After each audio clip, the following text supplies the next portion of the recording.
Hi, my name is Emily Hess. Today I'll be giving a presentation about the age-friendliness of a local park. This is Central Park located in Carmel, Indiana. Within the park limits, there's also a facility called the Monon Center. The center offers a variety of classes ranging from wellness, fitness, nature, and so many more. I decided to focus on the amenities that the facility offers as well as the accessibility of the trails surrounding the building. The trail I assessed for this project was the walking trail around the duck pond. The trail itself is about a mile loop around the pond, and the trail starts near the Monon Center, and the duck pond is about a quarter mile away from the start of the trail. I chose this park because of my interest in community and socio-cultural context as it relates to aging in place. Scarlett 2012 explains that while aging in place is a high priority for current and future older adults, many communities throughout the U.S. are ill-equipped to deal with the demographic changes that are occurring. The physical infrastructures also were not designed for an aging population. Additionally, fewer than 50% of U.S. cities and towns have begun to make a change. Instead, according to Petrovic 2007, policies at state and local levels fail at protecting and maintaining neighborhoods that have not yet to be gentrified, and instead these policies play an active role in speeding up the process of gentrification. Petrovic explains that older adults in these areas feel that they are being pushed to leave their communities and they are not being supported by their state or local representatives. The impact of gentrification policies, Petrovic explains, is of neglect, invisibility, and entrapment and loss. Petrovic recommends that there needs to be programs and places that older adults have access to so that their health can be monitored and improved. As Scarlett 2012 explains, the well-being of older adults needs to be viewed as a societal problem, especially because their situations incur public costs and impact the well-being and/or productivity of others. Parks and community centers are great places for older adults to go, and they could play a key role in keeping older adults healthier and more engaged in their communities. According to Gallant 2015, older adults need to be proactive about maintaining their health and preventing disease and illness such as diabetes or cardiovascular disease. The author explains that age-friendly communities need to have resources available for older adults to achieve these goals. Gallant 2015 states that there are 3 categories of prevention activities. Primary prevention activities encourage older individuals to practice healthy lifestyles. The community center and park would allow older adults to participate in many types of primary prevention activities.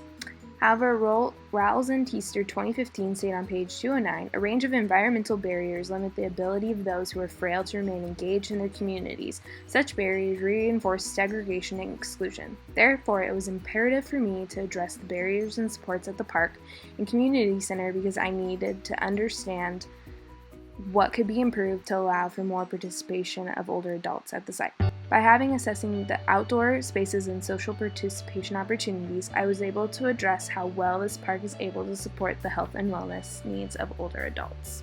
I used the World Health Organization tool to assess this location because I thought it was able to help me look critically at the components of age-friendliness I was most interested in.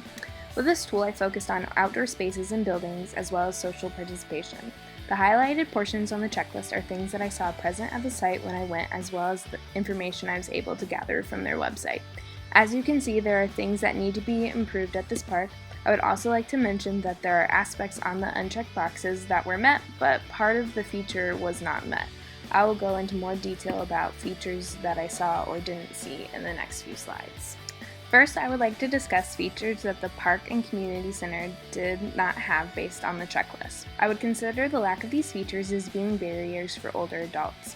Without some of these features that are listed by the WHO, older adults may be discouraged and not want to go on walks in the park or participate in activities at the community center.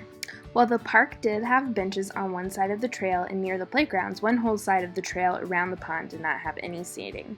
If someone got fatigued easily, they would not be able to walk along that side of the trail. The picture on the right is steps under a bridge. This is the only form of a sitting area for at least a half mile. The steps are low to the ground and there is no back support. It would be difficult for an older adult to get into a seated position as well as stand up from these steps. The picture on the left shows that there are 2 different types of sidewalk material. The park used both concrete and then wooden planks. The wooden planks do not have non-slip material on them, which poses a trip/fall hazard. They are also quite narrow. They could possibly be too narrow for a wheelchair to fit on. The picture on the right shows that there are cracks on the pavement as well as poor drainage on the path. Additionally, the path is sloped inward all along the pond, so the walking surface is uneven. This path could be difficult for anyone who ambulates with a cane or walker or uses a wheelchair. It could also be slippery depending on the time of year, and that could also pose safety risks. The picture on the left is the same from the previous slide, but I would like to discuss the slope that leads down to the pond. There is no ramp that leads down to the pond, rather there's just a slope down to the pond. There's no handrail along the slope, and it's rather steep. The stairs in the right picture are stairs that lead down to the duck pond from a bridge. If someone would like to cut their walk short and walk back from the parking lot, this is the only route that they can choose other than going all the way back to the ramp that they came up. The stairs are cracked, there is no handrail, and many appear to be wobbly or unstable. The city of Carmel lacks adequate transportation as it is, but there is currently no bus stops or other forms of transportation that will drop people off at the community center or the park. The only way to get there would be having your own vehicle or walking along the Monon Trail. Depending on where people are walking from, they may have to cross a fairly busy street where cars are usually going above 30 miles per hour. Also, while there are a variety of activities offered at the Monon Center, there's little information about which activities would be appropriate for older adults to participate in. I did see several group fitness classes such as yoga, tai chi, and meditation courses that could be appropriate. However, under the activity descriptions, it does not specifically state if those activities would be appropriate for an older age group. If I did not already have the knowledge about these activities and the physical demands that they usually require, I would not know if it was appropriate, which means older adults without prior knowledge of these activities may also not know if it's appropriate. I would now like to shift the focus on what is supporting older adult participation at this park and community center. Next to all of the handicap spots throughout the park, there are slopes spots in the sidewalk that have non-slip material. There are also an abundance of handicap parking throughout the whole park and next to the community center. The left picture illustrates the amount of lighting near the parking lots. The park is well lit and feels safe at all times of the day. There are crosswalks throughout the whole park. When crossing a street, there's either a stop sign or a yield sign for cars. There are speed limit signs with speed limit checks throughout the park to make sure that cars are abiding to the speed limit. We'll now move on to the sports at the community center. The time of activities are throughout the day. There are morning, afternoon, and evening classes, so there are a variety of times that older adults may be able to go to these classes. Additionally, when I looked, there are age-appropriate activities throughout the day, as long as they know what types of activities are appropriate for them. They could be participating in activities with people of all different age groups. There are several rates that are available in order to take part in the services that are being offered by the center. There is a day rate that's less than $10, a monthly rate that is less than $45, and a yearly rate that is less than $500. Compared to many other facilities in the area, these prices are incredibly low, and the amenities at the facility are much more diverse compared to other gyms and clubs in the area. After considering the WHO assessment, the images I took, and the information I gathered from the Community Center Park and website, I believe that the Community Center and Park is able to include and support older adults for the most part. According to Gallant 2015, on page 368 and 369, some of the Aging in Place goals of the Advantage Initiative is to optimize physical and mental health and well-being, which can be achieved by access to preventative health services. Another goal is to promote social and civic engagement, which can be achieved by involvement in community life. Both of these goals are being met by the park and community center for the most part.